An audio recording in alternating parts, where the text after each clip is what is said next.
Good morning, students. So, today we are going to understand two very interesting topics, sex determination and mutation. So, first tell me, when a baby is born, how is it genetically determined whether the baby is male or female? Many of you may say that the mother determines it, but baby develops inside the mother, but genetically it is not correct. Let us understand why. So humans have XX and XY chromosomes. So XX represent here female and XY is the male. So in humans there are 46 chromosomes or 23 pairs of chromosomes. So out of 46 chromosomes, 44 chromosomes are common and they are autosomes. And one pair of chromosome is X and Y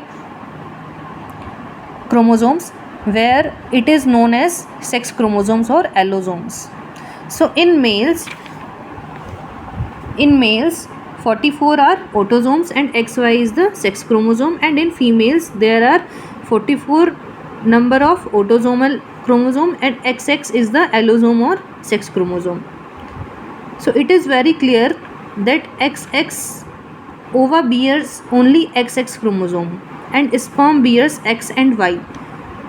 So male parent is responsible for the sex determination. So the parent that decides or determines the sex of the baby is known as heterogametic.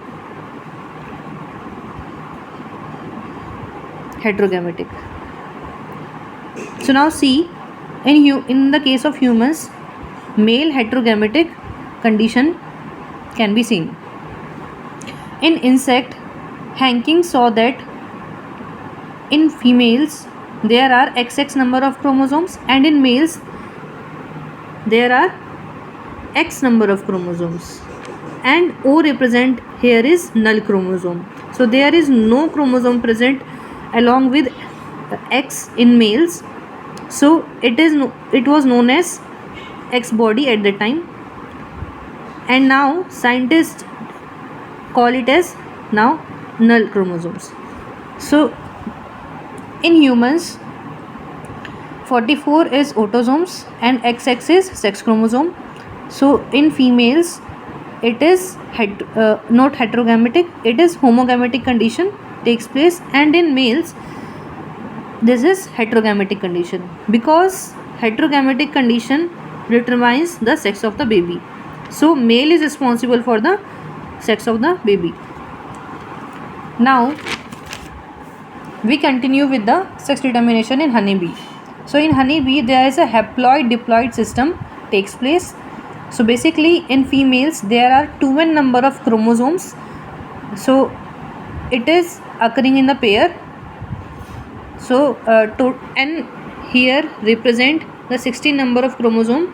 So female is diploid and male is haploid. So female produces the offspring with the help of meiosis. With the help of meiotic division, it will give two offsprings n and n number. So n represent the haploidy,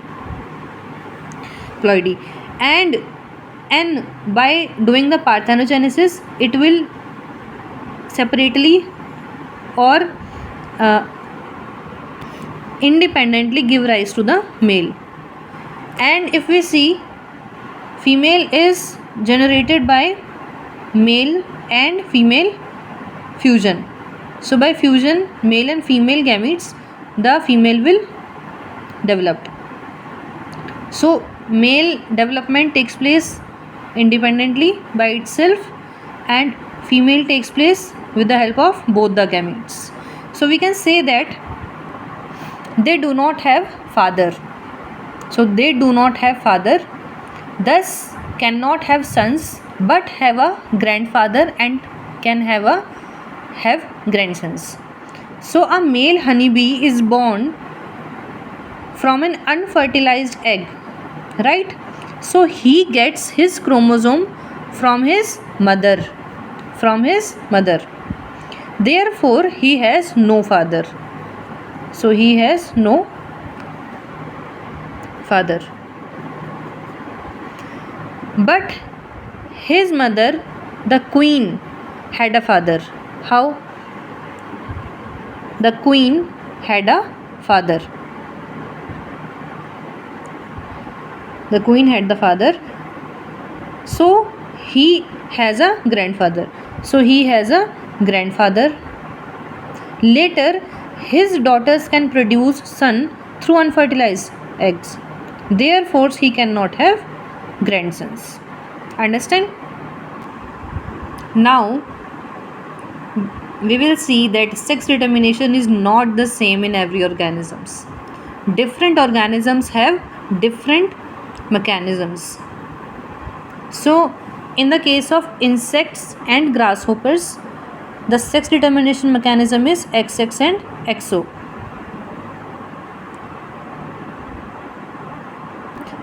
And in humans and Drosophila, the chromosomes are XX and XY, where the XY is heterogametic. And in the case of insect and grasshopper, what is the condition? Heterogametic takes place in what parent? In which parent? That is male. And in the case of birds, there are ZZ and ZW type of condition takes place, where the female is the heterogametic. This is important with the board's perspective also. And in the case of honeybee, there is a condition known as haplodiploid. Haploid here is male and diploid is female. Female can be queen or worker, and haploid is the male part, that is known as drone. So remember the term heterogametics, sex that produces two different type of sex chromosomes in its gametes, that are known as heterogametic sex. So now we are moving towards the mutation. Imagine that your DNA is like a very long instructional manual.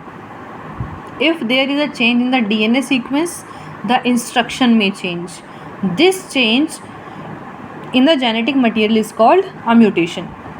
So DNA contains the information, and DNA is transcribed into the RNA, and RNA is translated into the protein, and protein contributed to the characteristics of or phenotype of an organisms, that are known as protein phenotype.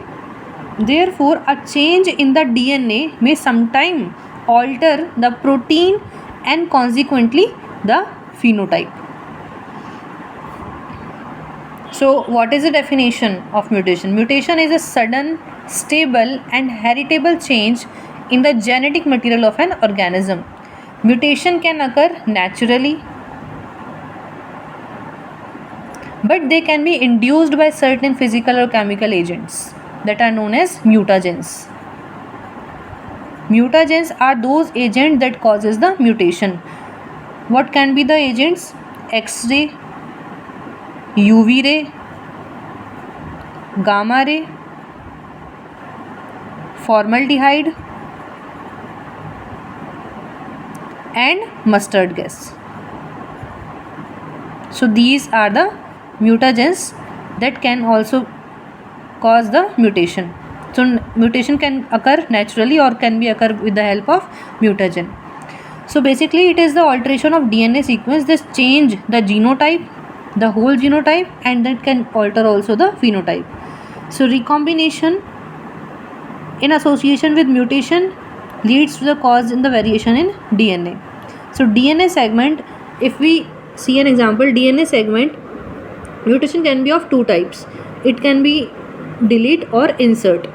So if in DNA segment there is a loss or deletion of any nucleotide, so it will occur the deletion of the DNA segment or deletion of the part where the nucleotide present. In the gain part or insertion or duplication part, there is a addition of a nucleotide sequence or a duplication of a same nucleotide sequence that is present behind opposite or lateral side from the DNA segment. So genes located on chromosomes that causes alteration in the chromosomes and that result in the abnormalities or aberration. So these chromosomal aberration can lead to the cancer. So let's take an example of sickle cell anemia. Students, sickle cell anemia is caused by the point mutation in the beta globin chain. So basically in heme group there are two type of chains present, alpha and beta. So we are talking about the beta globin chain. So in hemoglobin there are two type of chain and we are discussing about the beta globin chain. Normally in the beta globin chain of hemoglobin at the sixth position the amino acid is glutamic acid. So normally glutamic acid is present in the sixth position, but if a person is sickle cell anemic, so in sickle cell hemoglobin the glutamic acid is replaced by valine. So see DNA, RNA and protein. So if we see the DNA sequence, it is the normal sequence, and in the sickle cell anemia there is a group T, nucleotide sequence, nucleotide T, and here the transcribe of RNA will be U, and that will lead to the formation of valine protein. So instead of glutamic acid, valine added, and that can cause a single nucleotide change which is known as point mutation. Normally RBC are biconcave and flexible, but in sickle shape RBC becomes rigid and can block small blood vessels. That is why a single change in the DNA sequence can ultimately produce a major disease phenotype. So now if we see the codon level explanation, so what is the meaning of codon? 3 nucleotide aggregate to form a single codon. So let's see exactly what changes here. Before that, remember that the genetic code is read in the groups of 3 nucleotides, and that is known as codons. So these 3 are known as codons. So if I take an example, DNA converts into mRNA and mRNA converts into protein, that form the proteins. So basically if I add a single nucleotide here, so the frame shift mutation takes place. If I also add a codon, basically a codon GAT and CTA, a full codon sequence in the DNA sequence, so the frame shift will lead to the formation of abnormal type of protein. So in normal DNA sequence there is a formation of tyrosine serine in the frame shift mutation, and glycine in the normal, and in abnormal there is formation of arginine, and in normal there is formation of serine, and in abnormal that will form the phenylalanine. Similarly, deletion of a nucleotide can also shift the reading frame. I hope you understand all the two topics, sex determination and mutation. So in the next class we will discuss about the genetic disorders. Thank you so much.